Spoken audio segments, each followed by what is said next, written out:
Welcome to Talking Heads on USA Global TV, starring the one and only wonderful Dr. Jacqueline. It's a prestigious place where world-class influencers and experts meet, and where you'll find the most trusted advisors and coaches for all things in life and business.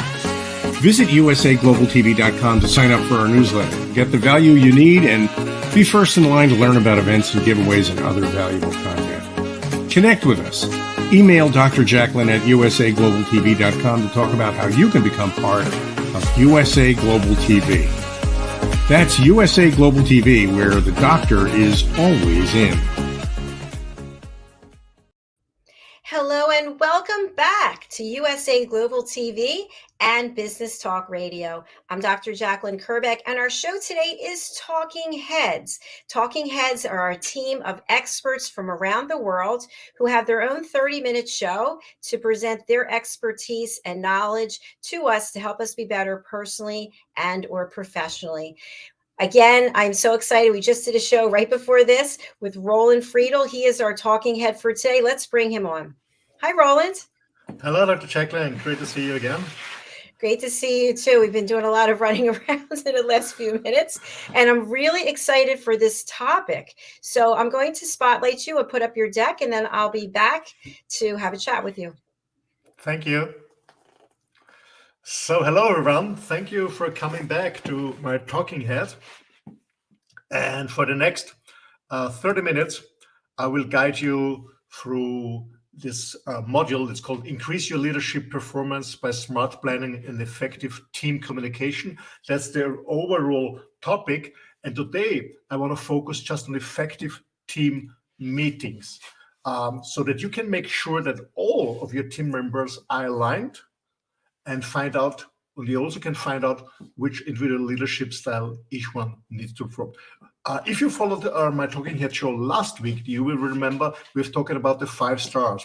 And the first point of the success stars was make sure that everyone in your team is aligned with your goals, with your vision. So now we go a little bit deeper with how to do this.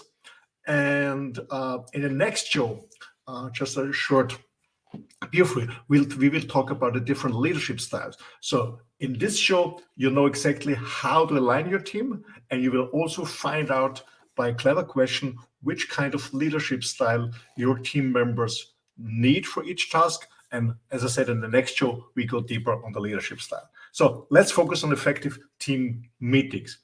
And those guys of you who followed the last 3 shows will know I always do it on what I call on a format system. We talk about why it's important to have effective team meetings, what is an effective team meetings, how you're doing it, and what happens when you adapt this to make it work for you. So let's start with the why. And I guess this is one of the most important things, why to have an effective team meeting.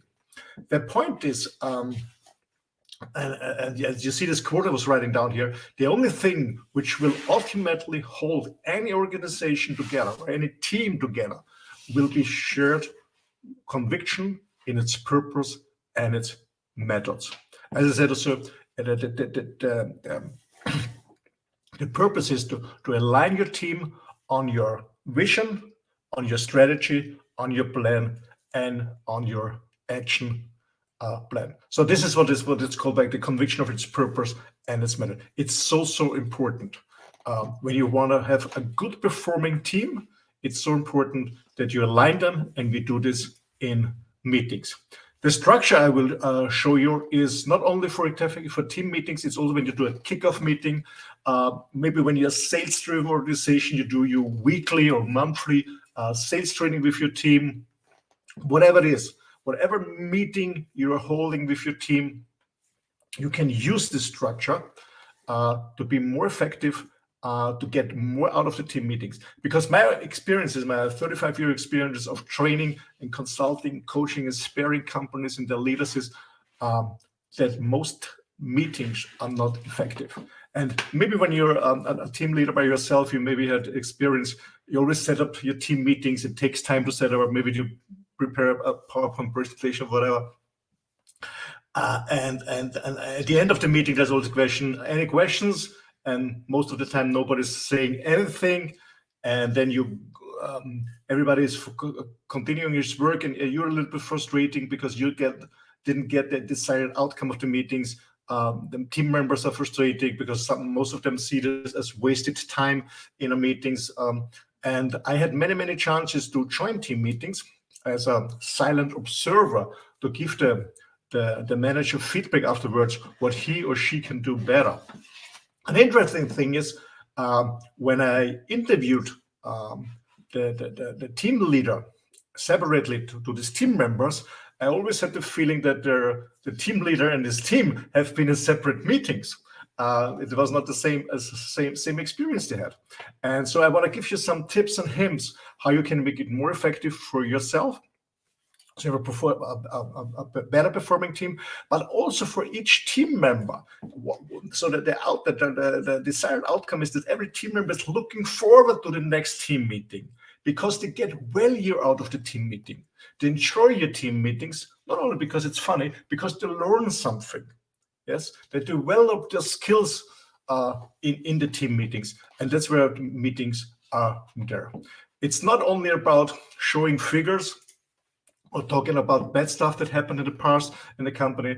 No, it's about aligning the team and making sure that everybody knows in which direction we go and how we do it. So let's start about what it is. And as I mentioned before, I want to give you a structure, a simple structure that helps you to have an effective team meeting, no matter if it lasts 20 minutes or 60 minutes or 2 hours. Always use the same structure. Before we go to structure, you have to be clear that as a good visionary leader, you have to have on 2 hats. The first hat is a leader as yourself, meaning that you are responsible for the company, you're responsible for reaching goals, you're very performance-driven, you're very goal-driven, but it's also your task that you coach and develop your team members to perform much better. So you have a different head on as a coach, and as a coach, you're not goal-driven. You're more interested in the process. You're more interested in the people. So you're more responsible for the team. So you have 2 different roles, and it is very, very important that you, firstly, you as a leader know exactly which hat you have on. I'm talking as a leader, or I'm talking as a coach. This is very, very important, because first of all, you have to be very clear about your role. Why is that? Because also your team members have to be clear in which role you talk to them. I give an example. When you want to come over as a leader, but you talk like a coach and you behave like a coach, they don't take you for serious. If you want to come over like a coach, communicate with them like a coach, but you talk and behave like a leader, then the team members won't trust you. So they have to know in which role their manager is, and you as a manager have to be very clear which hat you have on in this precise moment in this conversation. Okay. So it's this structure helps you to split the team meetings in 2 parts, because it's easier so you don't get confused. I have the leader's hat on, or I have the coach hat on. Okay, so we start the team meeting always as a leader, and as a leader you have more a monologue. It's not a dialogue. It's not how to say, a discussion. It's a monologue. It's more a statement in the beginning, and then we go into the coaching mode. We have the coaching hat on, and then we go in a dialogue, in the communication with each team member. Okay, are you ready? So let's start it. So in a team meeting, first of all, I can tell you it's very, very important to prepare each meeting. Really be prepared. So the first thing is you know exactly what is the desired outcome. This is the most important thing. What is the desired outcome of each meeting? So really prepare exactly. And maybe you have a certain topic you want to discuss. And what I really recommend is start a meeting always very positive. In my experience, when, as I mentioned before, I joined many meetings as a silent observer, and most of the meetings are really crap from the beginning. Sorry for that, but they start with negative triggers. Okay, the last quarter was really bad. We lost this client, and this went wrong, and this went wrong. And I was sitting in the back as a silent observer, and I could feel as like the energy was going down. But I guess you organize a meeting because you want to bring the energy up of the team members. So why starting with negative messages? Doesn't make sense at all. And I can tell you, if the last quarter was bad, you don't have to talk about it. Everybody in the team knows it, experience it. If you lost the clients, you don't have to talk about it because everybody knows it in the team. Okay, so always start a team meeting positive. You want to bring the energy high. You don't want to bring it low, because in the low energy, nobody can perform. So bring the energy high.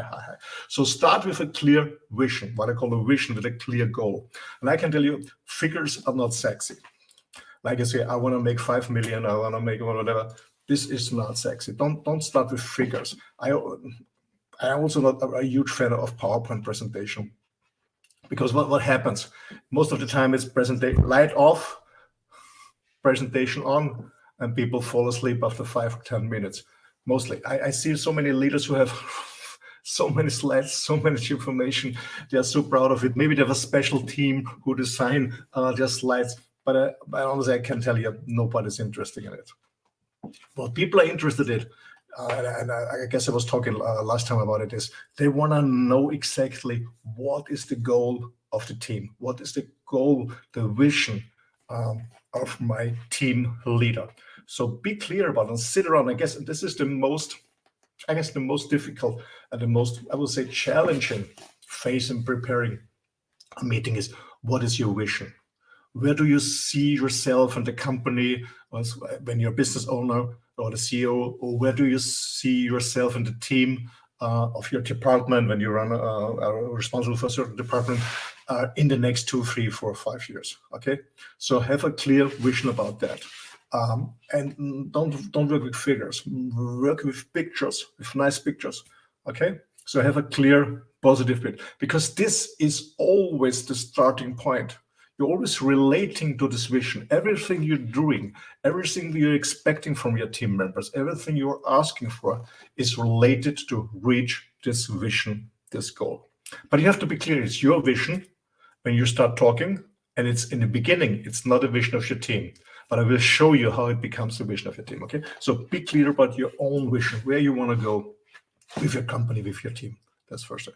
Secondly, be clear about in the preparation, what are you expecting? What are your claims? What are you expecting about from every single team member, so you can reach this goal, so you come closer to this vision? What is your expectation?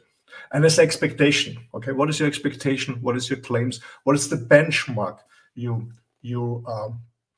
demanding, expecting from each team member, so you can reach this goal and have a clear communication what you need? And also, when you work with different terms, also explain what you understand under this term, because everybody has a different understanding. I give you an example. When you're working in the service industry, and your vision is you want to be the most friendly company, the highest recommended company. Every client will love you and recommend you because everybody's friendly and supportive and stuff like that. And you say, okay, one of the expectations of out of 5 or 6 you're communicating in it is being on time. Okay, being punctual, being on time. And you say, okay, my team members, my vision is that we become the most recommended, the most friendly business in our area. And I know we can reach this, but we only reach this if every team member is aligned to this goal, and also if every team member it's clear what to do. And one of my expectations is that we always start very punctual on time. So every customer we meet, every customer meeting, every sales meeting, whatever it is, we always start on time, punctual. And then you explain. And starting on time for me means, for example, we start at 8 a.m. in the morning. It doesn't mean that you come a quarter past a.m. or you come at a.m. No, you come at a.m. minus 10 or 15. You come to the room, you get rid of your coat, you pick up your coffee, whatever. You say hello to your colleagues or your client, whatever, and you start sharply at 8 a.m. So explain the terms when you're using terms. What do you understand about being punctual? What do you understand by being authentic? What do you understand about have more self-responsibility? What do you understand about being more engaged? Whatever it is. Okay, so start with your vision, and then tell exactly what expectations you have for each team member. These all expectations are all the same. This is a monologue, as I said. And then this is a very important thing. And then close this monologue by stating your positive emotion when you reach this goal.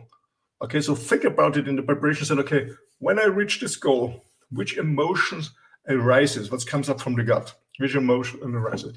I'm happy. I'm proud of my team. Whatever it is. Okay, and please communicate this, your personal emotion, this emotion, to your team members. Your team members have to know your emotions.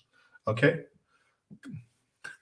very, very important. So they know exactly, okay, when we reach this goal as a team, then our manager is proud of the team, or our manager is happy, or whatever it is. Okay, so clear also your emotions and have a clear communication about emotions. Okay, I shortly summarize this. Start with your vision, a positive picture, formulated in the I form. I want to reach this. I want this in an I form. That's very important. Then communicate clear your claims, meaning your expectations, what each team member has to contribute to reach this goal. And then tell your team members in the beginning what positive emotions will be triggered by reaching this goal, this vision. Okay, so this is the start. How, depending on the desired outcome, depending on the topics you have, this can go for 5 minutes, for 10 minutes, or maybe for almost half an hour, whatever it is, how big the topic is in the beginning. Okay, so in the first thing, you have the leader's hat on. And now you change totally your role and you have your coaching hat off.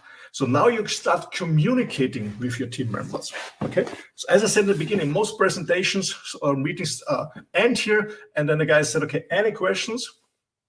And there's always silence, and some people are asking, but mostly it's nothing is happening. And I had a meeting. I joined a meeting actually last week. It was online, and it was the same. It was the same thing. Okay, they had an online meeting because most people are working remotely now right now. Online meeting, and then I guess the meeting was about 50-55 minutes, and then the business owner said, "Okay, any questions?" And then there was silence for a minute or something. And I said, okay, if you have any questions, thank you so much, and bye-bye. Boom. That's it. And for this, it comes a lot of frustration. So now you go in the communication, now you go in a conversation, now you go in a dialogue with your team members. And then you're asking several questions. First is a question about understanding. Make sure that everybody is aligned with your goal and understands exactly what is expected. An understanding question can be that you say, John, can you explain with your own words what exactly I am expecting from you? And then I go to the next one. Christian, can you explain me, how do you know that you are a successful team member? How do you know that you contribute well to this team effort? So, and ask really everyone. You have to make sure that everyone understands what the goal is and everyone understands what your expectations are. This is so important. It's simple, but very powerful. Make clear. And you will understand in the next episode when we talk about leadership, you have to know about from each team member. Does he or she totally understand what you expect from them. Okay, so the first is an understanding question, and really take your time. Don't hurry through this. Take your time and ask each team member. Make sure, and they have to speak to you with their own words.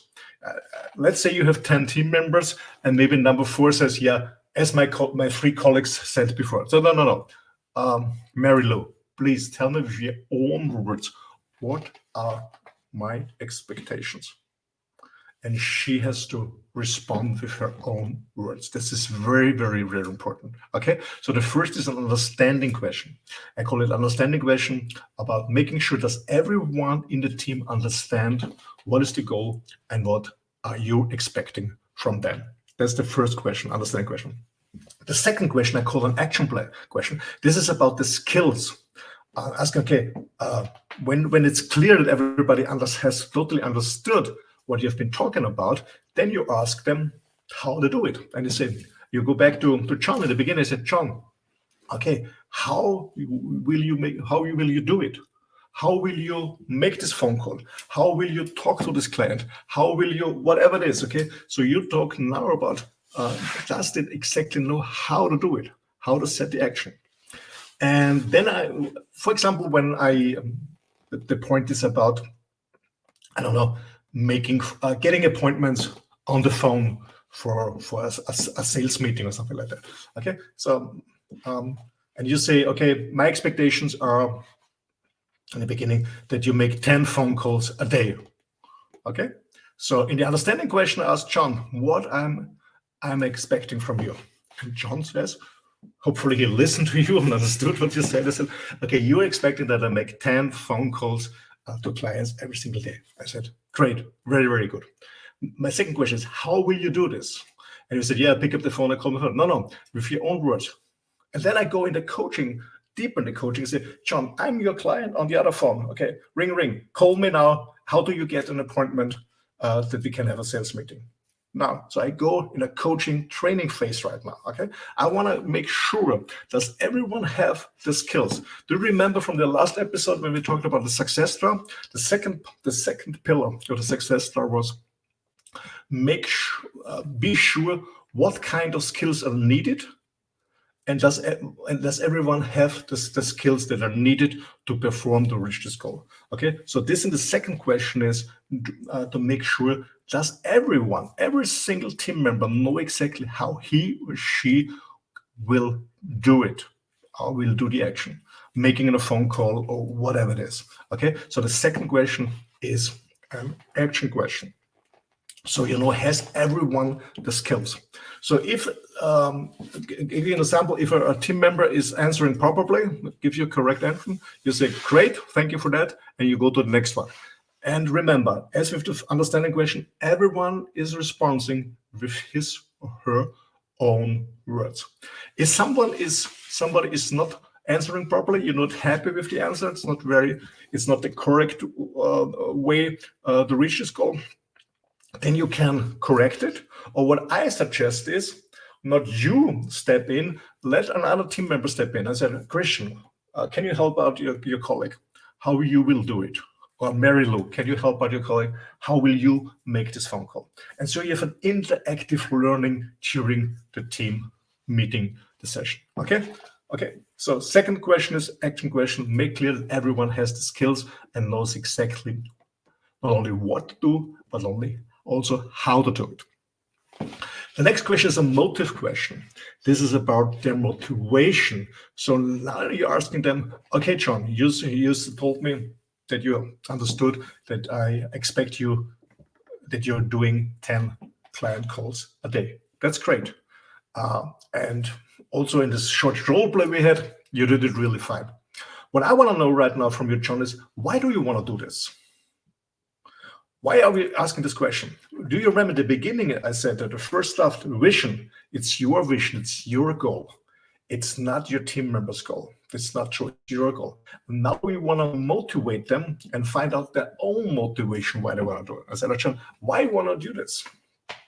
And I can tell you, people are not used to this question because they never get a why question from the boss. That's my experience in 35 years of coaching and training companies and their executive managers and staff. Okay, it's a very important question. Why do you want to do this? Maybe John is saying, yeah, maybe because then you're not blaming anymore about me, or then you let me alone, or maybe he's more mature and will say, yeah, then I will have more success. I get more opportunities for sales meetings. I will have more success. I will have more sales. I will get a better commission or a higher commission or whatever it is. Okay, so always ask the motive question.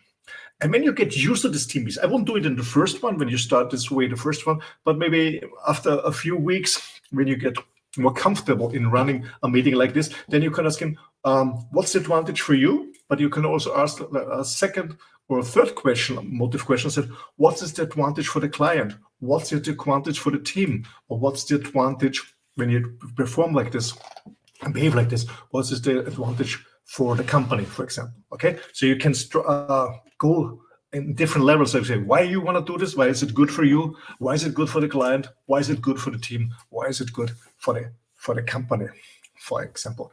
And then you close it with a commitment. So can we commit to this? Can everyone in the team commit to this?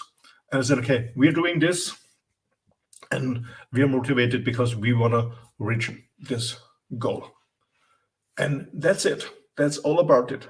So to summarize it shortly, you start with a statement, the monologue, with your leader's hat on, having a clear statement about your vision, your goal, a clear statement about the expectations you have for each team members.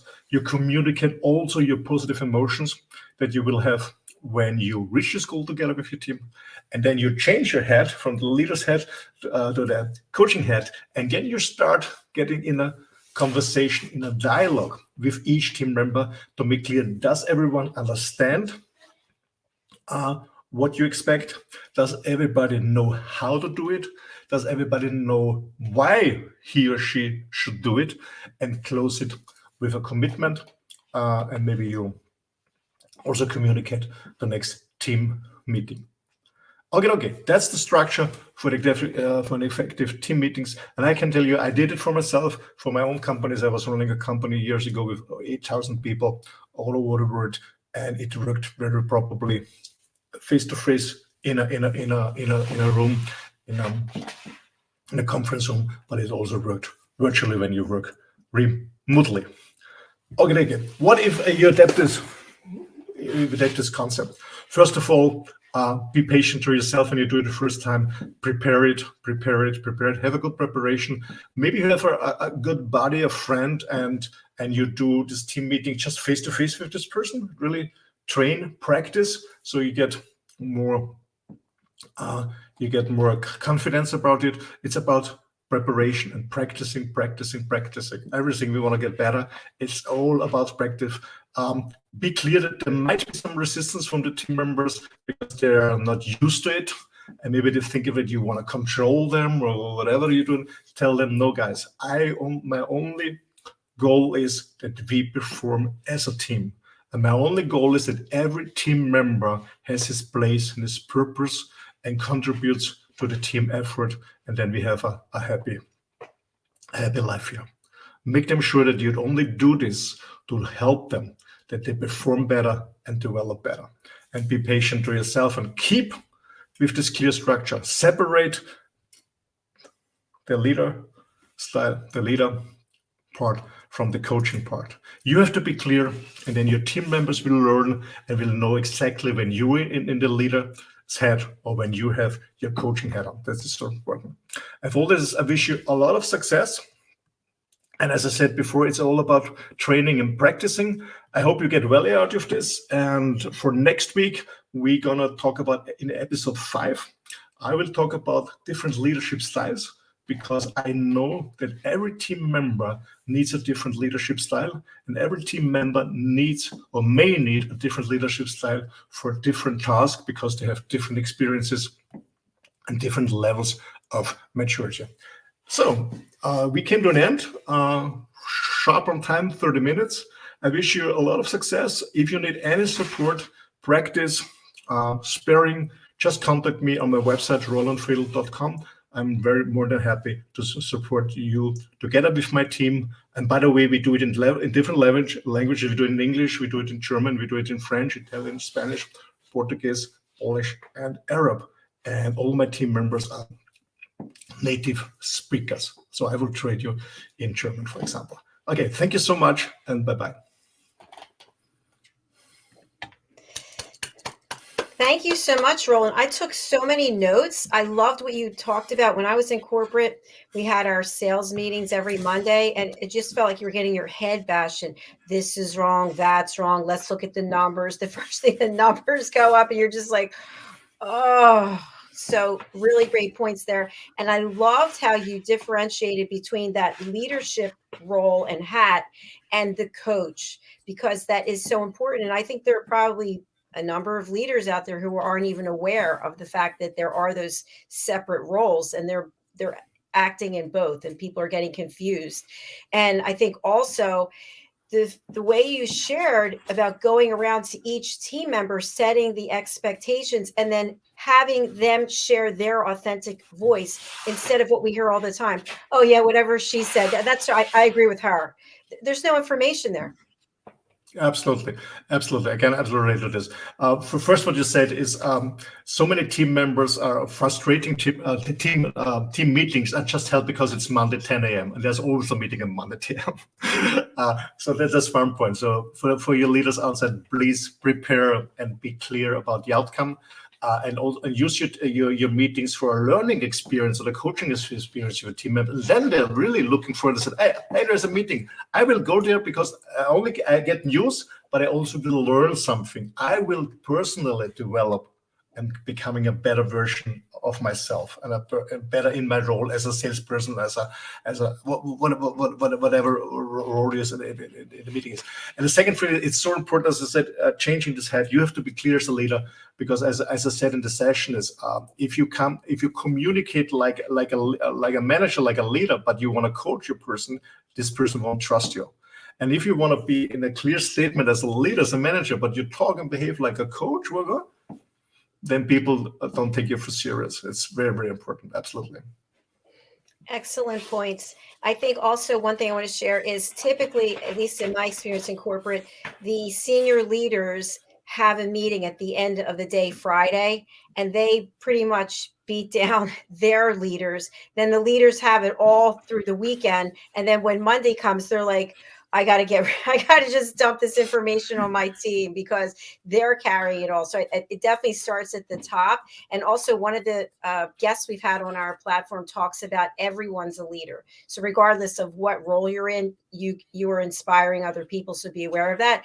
And the last point I wanted to make, when you talked about being on time, I remember, I think it was a course that I took, that if you didn't get there on time, you couldn't get into the classroom because the door was literally locked. So you either show up, and that means get there early. That doesn't mean get there right when it starts. And the other thing is, people will come in and they interrupt the meeting that already started to talk about why they're late. We know you're late. Yeah. We see you are late. We don't need to know why. Absolutely. And actually, many years ago, I did a study with Professor Roland Friedl. Unfortunately, he passed away 8 years ago. He was the founder of Group Dynamics, and very, very, very great person, very great professor. And he was talking about make clear that you start punctual, and if everybody who's late, don't let them in anymore, because you're changing the energy in the room. You have a storming phase in the beginning. So storming, who's the alpha, who's the beta, who's the gamma, who's the delta in the room. You have a storming phase. Then you have a norming phase. And then the transition comes to the performing phase. So to perform, you have to be clear that you have a storming and norming phase. And when you're in this process, in the norming phase, already in the performing phases, and one person gets out of the room or one person comes into the room late, the energy changes totally, and there is, while you try to perform, the group consciously or unconsciously goes back in the storming and norming phase, and nobody's listening what you're saying. So I did it. I did the same when I started my this huge company that I sold. I closed the drawer when we started the meeting, and who was late was not in. No, we didn't do that. It's a good practice. I even find here on this platform, I ask everyone come 10 minutes early so that we can just talk about what's going to happen, especially if it's a first time guest. When the guests show up late and the show's already started and then I bring them on, there's been no conversation or coaching whatsoever or any leadership. It's not a great interview because yeah, Absolutely. the vision Absolutely. hasn't been communicated. Yeah, but as I said, when you use terms like punctual or something, we have to explain it because everybody has a different understanding.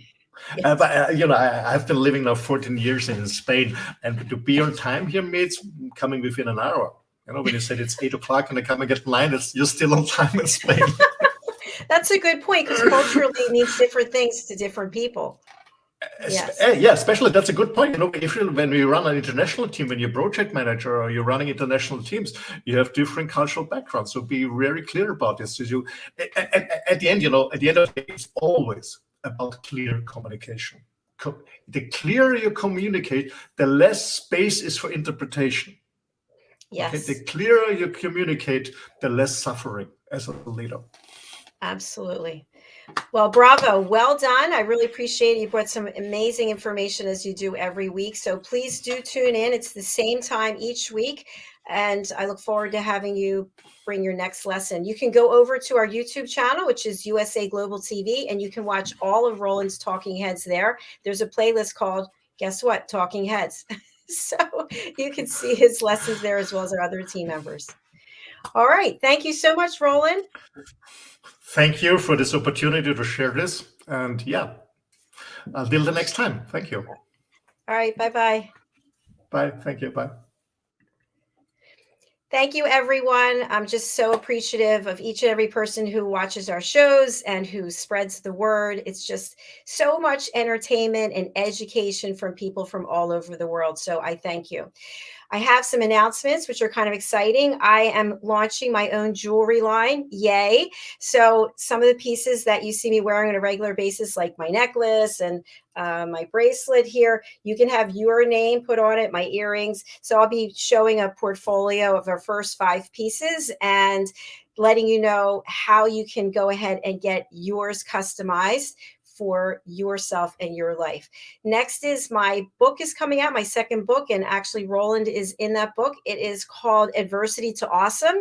And in this book are true stories of how people have overcome incredible adversities. My story is in there as well for chapter 1. And you can actually go over on Amazon right now and pre-order the Kindle version. Both the Kindle and paperback will be available April the 4th. And finally, I would love to have you join me in my elevated listening community. I provide a video, a 30-minute video each week. And that video includes a guided meditation, fitness tips, listening tips, as well as a summary of the education shared here on the platform. So you can just go over to drjacqueline.com/join. Okay, they're all the lessons I have, all the information I have. We'll be back again tomorrow. Thank you so much for being here. Thank you to Roland, and thank you to all of you.